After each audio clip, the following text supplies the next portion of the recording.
This is the real problem, if you ask me, with Martha Coakley.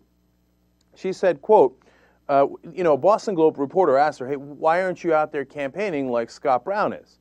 She said, quote, as opposed to standing outside Fenway Park in the cold, shaking hands, this is a special election. And I know that I have the support of Kim Driscoll, and I know that the members of the Salem School Committee, who know far more people than I could ever meet.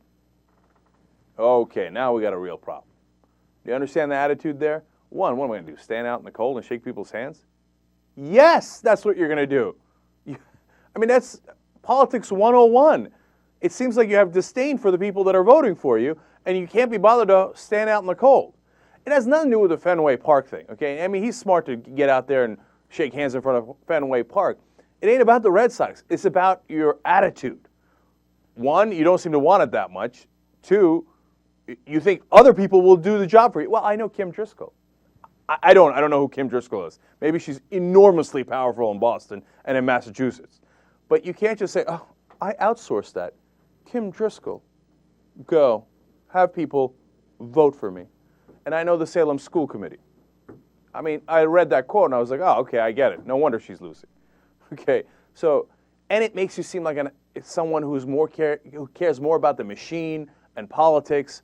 Hey, I get a certain influential people on my side and we don't have to worry about the people. That's terrible, man.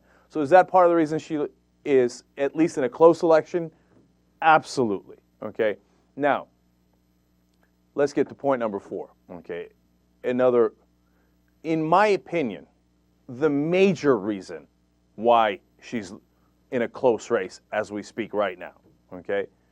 Because people are voting on the results of the Obama administration. It's true, and Republicans say that, but there's validity to it. Because, look, you got New Jersey, you got Virginia, you got Massachusetts now.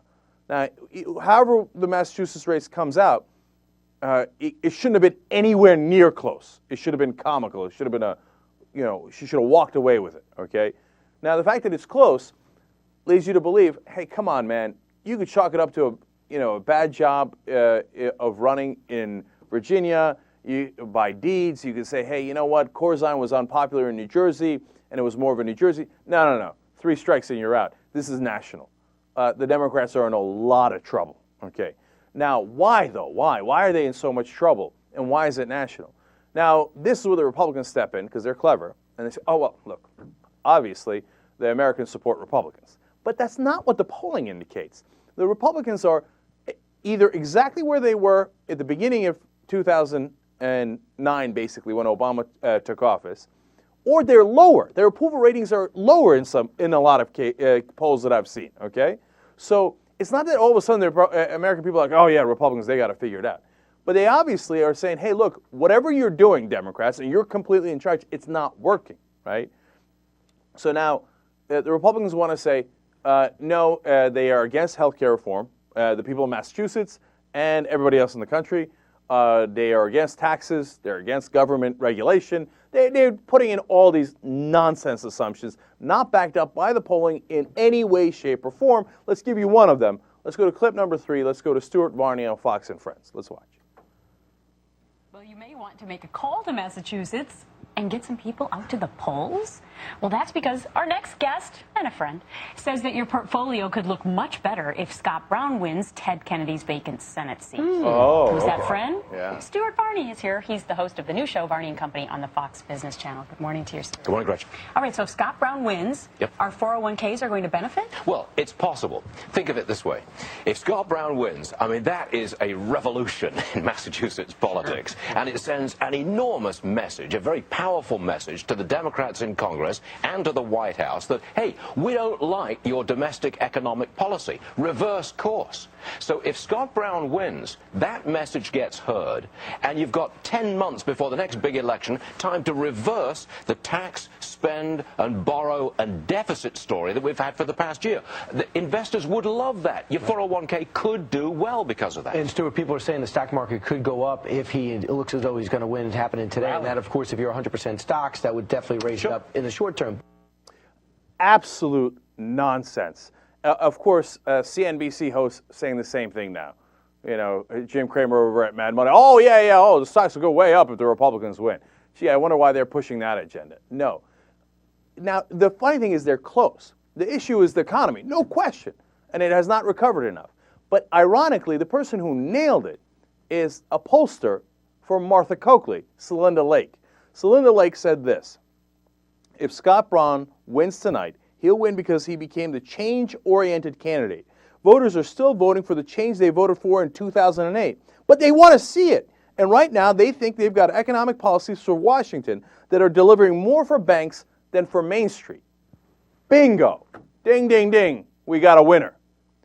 There it is. Look, it's not like the average guy in Massachusetts thinks, oh, you know what, if I vote for Coakley, then we'll have less government regulation of the banks, and the banks will run more wild, and the stock market will go up, and Wall Street will get even more money, and that'll be great.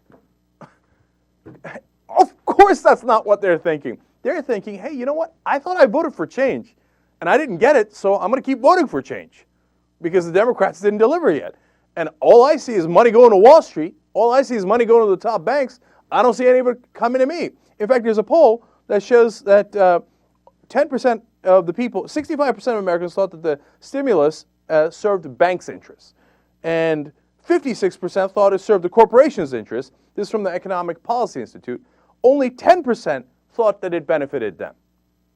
Now, look, I think that they're a little wrong because the stimulus is different than the bank bailouts, okay? The stimulus probably helps the American people a little bit more, I hope significantly more than the bank bailout. The bank bailout, they're right about. That did help the banks. That did help corporate America. And so far, it hasn't helped us at all, okay? That's what people vote on. They vote, and you see it in the numbers. You see it in the polling. This isn't, you know, Fox News, I'll make up stuff and I'll throw it out there. Or he's a hunk, or he's this, or she's that.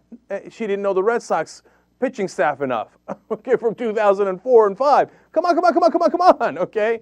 No, it's people are saying, I don't have a job. And all the money keeps going to the bankers. Now, this is the message that the Obama team has to pay attention to. Because if it seems like they're still in league with Wall Street and that they haven't done anything to help the American people, yes, then in 2010, they will get crushed. And they deserve to get crushed. Now, it's so sad and ironic that those votes, because they have no other place to go to Republicans, who will only go in a worse direction. Their idea is, no, leave the banks alone more. Today, there's news about how the Republicans are fighting tooth and nail to make sure that the bankers are not regulated, they can continue to take wild risks, and if they fail, we're going to back them up with taxpayer money. That's the Republican plan.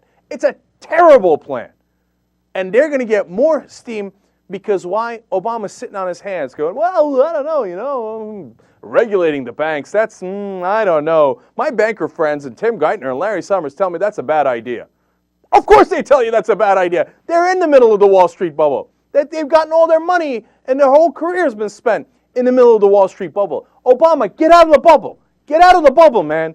The result of this election should be, no matter how it goes, the fact that it's close has to show to Obama, fire your economic team, okay? Not the guys with the stimulus package, not the guys that say, hey, let's spend more on education, etc. No, the guys that said, let's give all the money to the banks. And we know who they are. Tim Geithner, Larry Summers, etc. Take them the next day, fired, and then come out on fire and say, you know what I'm going to do to the banks? I'm going to take a blowtorch and a couple of lead pipes. I'm going to go to work on those sons of bitches. Do you know politics? I thought you were good at politics. What's happening here is super obvious. And apparently the only people who don't get it is the Democratic Party in the White House. If by 2010 elections you don't turn this around and the Democratic Party gets associated with the big banks on Wall Street, you're going to get slaughtered. Wake up already.